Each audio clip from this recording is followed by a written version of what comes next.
I'm really grateful for what you're speaking about. Well, thanks for having me.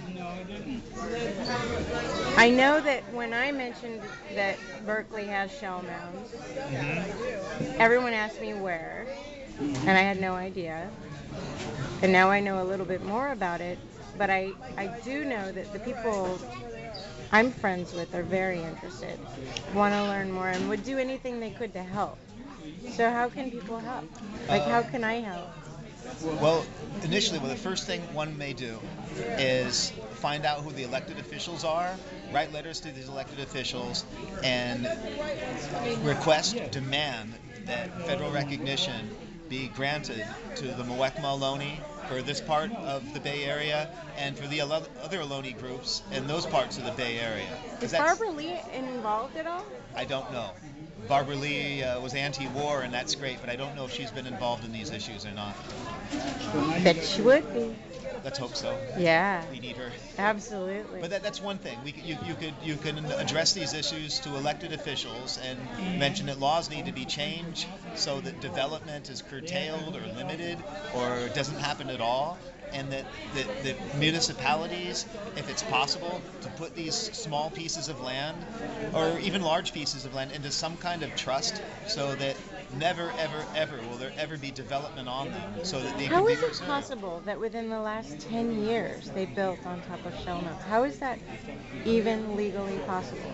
There are no laws whatsoever which protect the shell mounds. There's protocol to destroy them in what is considered a proper way, but there are no laws which exist to protect them so that they ought not be destroyed.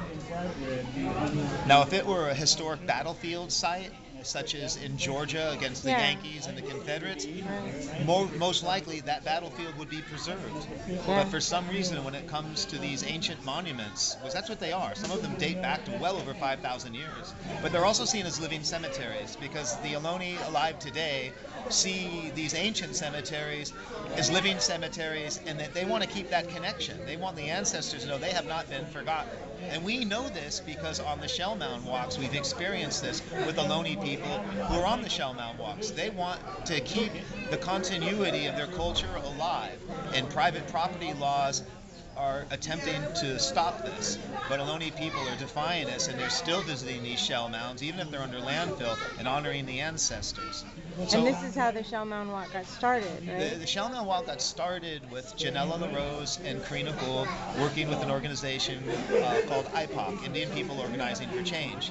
And some of the issues this group addressed were problems which a lot of urban Indians, as the phrase is used, face. A lot of this, mostly people are working class, uh, medical access, education access for children.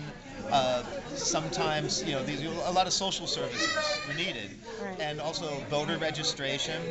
And as Janella and Karina were doing this kind of work, people started to call them and say, "Well, did you know that at this construction site, one of your ancestors had been dug up?" And by, uh, we started to Uh, meet one another.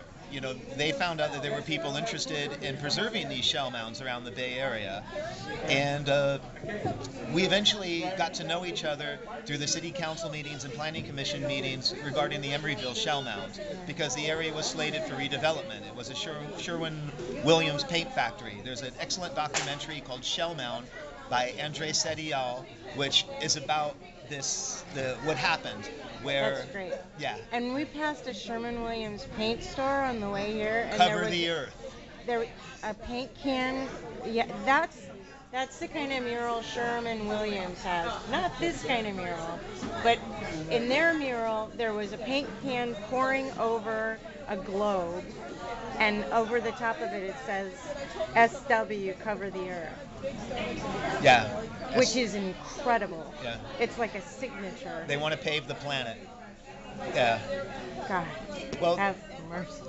so how the Shellmound Walk developed, Jun Sun, who's a Nippozan Myohoji Buddhist monk, Is that the person that was working with us today? Yes. Oh, great. She had been working on issues to support the native people of Turtle Island since the 70s, if not earlier.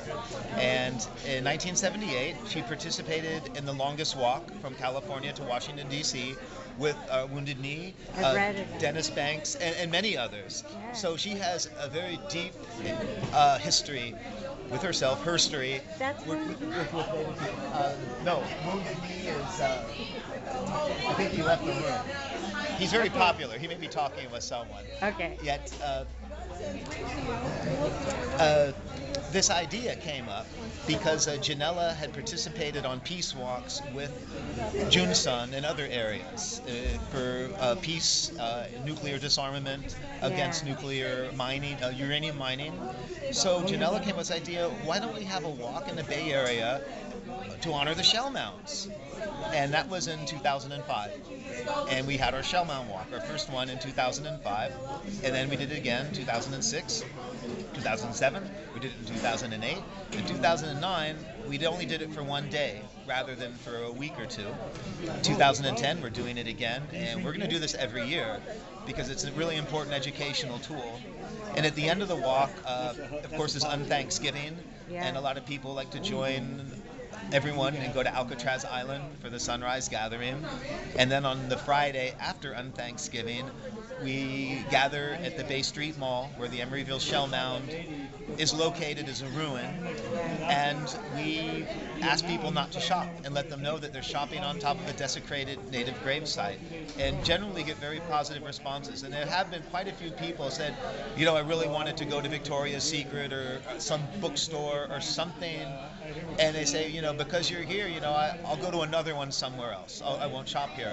And more people are familiar with that issue. Good. And probably a good way to help to contact Indian people organizing for change and get involved in the Shellmound Peace Walk. Get involved with the Native community of the Bay Area and ask them, how may we help? And one way is with the Shellmound Peace Walk. Another way is just as an individual to contact local officials and businesses and bring up this issue.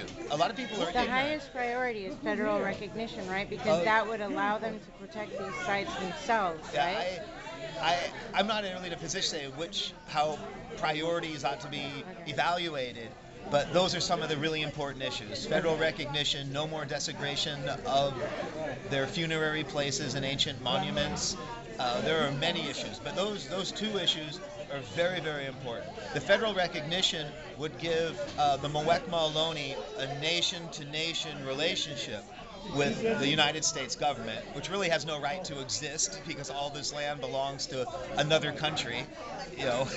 But it would at least would give the United States government a table to work at with the Muwekma Ohlone to address these issues, which have not been addressed. And of course, federal recognition would put the United States government in a position to allocate some land, to return some land back to the Muwekma Ohlone. This would include closed military bases. This includes Mare Island near Vallejo. This includes the Presidio in Hunters Point in San Francisco. It includes Fort Funston in San Francisco.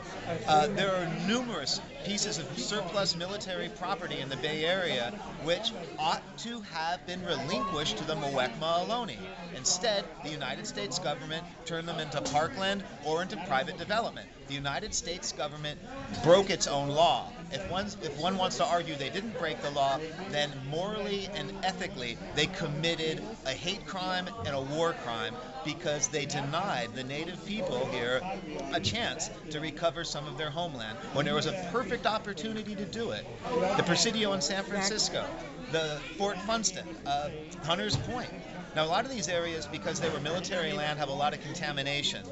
And the government is obligated legally and ethically to get rid of all the toxic waste before presenting this land as something to return to the native people.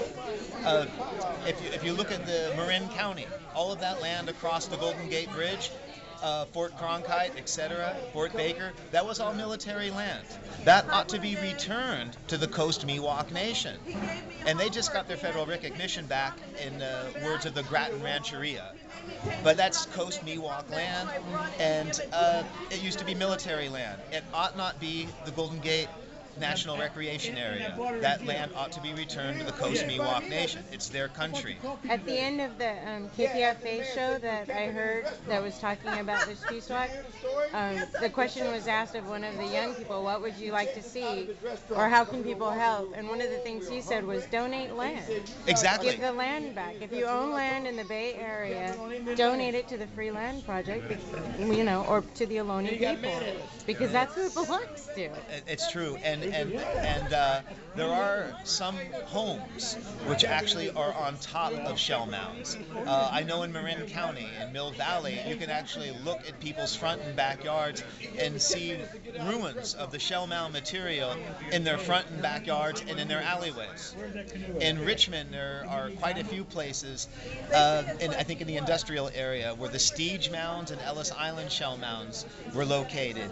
What a horrible place for it to end up. I mean, the way that they treat the land in Richmond is so brutal. But the thing is it's possible for some of this land to be returned to the native people. It's just not happening. And I wonder why. Our government will seek what it calls social justice in other parts of the world, but when it comes to social justice right here at home, it's not brought to the table. And in my opinion, just for myself, I believe the premier civil rights, human rights issue in the San Francisco Bay Area is giving the native people their regard, giving them their land, giving them the recognition that they are a nation. They have the right to have a seat in the United Nations, just as Austria does, just as Kenya does, just as Great Britain does. The Muwekma Ohlone have just as much right to have a chair in the United Nations, and that's the same with the Coast Miwok and the Yokuts and the Southern Wintu. These are the Bay Area nations. They have been wiped off the face of the earth in a legal sense because they ought to have a seat in the United Nations.